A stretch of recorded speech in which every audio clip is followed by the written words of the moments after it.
যোগ্যতা হিসেবে বিবেচিত হবে। 2 নম্বর হলো প্রোগ্রামার। এখানে 1 নাম্বারটা হচ্ছে বেতন গ্রেড পাস ৪৩,০০০ থেকে ৬৯,৮৪০ টাকা বেতন স্কেল নির্ধারণ করা হয়েছে। 2 নম্বরটা হলো প্রোগ্রামার গ্রেড ৬ ৩৫,৫০০ থেকে ৬৭,০০১০ টাকা বেতন স্কেল নির্ধারণ করা হয়েছে। এখানে একজনকে নিয়োগ দেওয়া হবে অস্থায়ীভাবে রাজস্ব খাতে সৃজনকৃত। এখানেও বিধিমালা হিসাবে বলা রয়েছে স্বীকৃত বিশ্ববিদ্যালয় হতে কম্পিউটার সায়েন্স অথবা কম্পিউটার সায়েন্স অ্যান্ড ইলেকট্রনিক্স অথবা ইলেকট্রিক্যাল অ্যান্ড ইলেকট্রনিক্স ইঞ্জিনিয়ারিং অথবা ইনফরমেশন অ্যান্ড কমিউনিকেশন টেকনোলজি সংশ্লিষ্ট বিষয়ে অনূন্যতম দ্বিতীয় শ্রেণী বা সমমানের সিজিপিএ সহ 4 বছর মেয়াদী স্নাতক বা সমমান ডিগ্রি থাকতে হবে।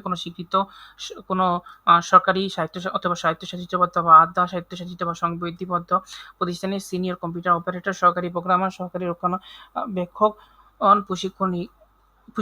প্রকৌশলী হিসাবে ন্যূনতম 4 বছরের চাকরি করার অভিজ্ঞতা থাকতে হবে। আর কমিশন কর্তৃক নির্ধারিত নিয়োগ পদ্ধতি অনুসরণপূর্বক গৃহীত পরীক্ষায় উত্তীর্ণ হতে হবে।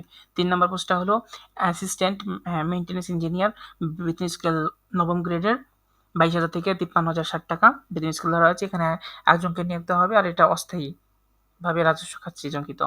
এখানে হচ্ছে সেম শিক্ষাগত যোগ্যতা আগের দুটার মতো computer science and engineering, electrical and electronics engineering অথবা ইনফরমেশন অ্যান্ড কমিউনিকেশন টেকনোলজি যেকোনো 4টে ডিপার্টমেন্টের যেকোনো একটা থেকে ন্যূনতম 2য় শ্রেণী সমমানের সিজিপিএ সহ স্নাতক বা সমান ডিগ্রি উত্তীর্ণ হতে হবে। আর পরীক্ষায় উত্তীর্ণ হতে হবে, যেটা কমিশন কর্তৃক নির্ধারিত। তারপরে 4 নম্বরটা হলো বৈজ্ঞানিক কর্মকর্তা। এখানে প্রথমটা হচ্ছে বৈজ্ঞানিক কর্মকর্তার। এখানে 5টা বৈজ্ঞানিক কর্মকর্তা এই 5 জনকে নিয়োগ দেওয়া হবে এই 4 নম্বর ক্যাটাগরি পোস্টে। 5টা ক্যাটাগরি 4 নম্বর ক্যাটাগরি পোস্টে সাব ক্যাটাগরি হিসেবে 5টা রয়েছে। এখানে প্রথম ক্যাটাগরি হচ্ছে বৈজ্ঞানিক কর্মকর্তা, বেতন স্কেল 9, 22,000 থেকে 53,060 টাকা বেতন স্কেল ধরা হয়েছে।